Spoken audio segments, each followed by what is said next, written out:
High বন্ধুরা, সবাই কেমন আছেন? তো আমার শর্টসের প্রথম শুটিং নিতে চলেছি।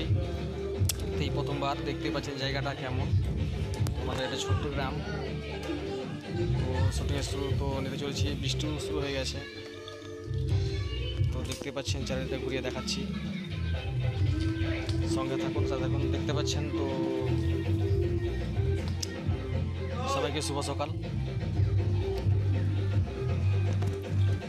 বৃষ্টি এই মুহূর্তে আরম্ভ হয়ে গেছে।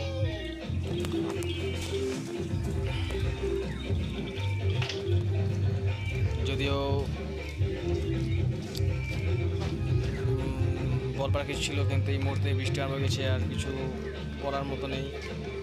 তো যাই হোক, সাথে থাকুন। আগের শর্টসের তরে না নয়, তো শুটিং করতে চলেছি। তো এই গেট আপটা কেমন লাগছে, তো আপনাদের কমেন্টে অবশ্যই মতামত জানাবেন। তো সাথে থাকুন। Tata, bye bye.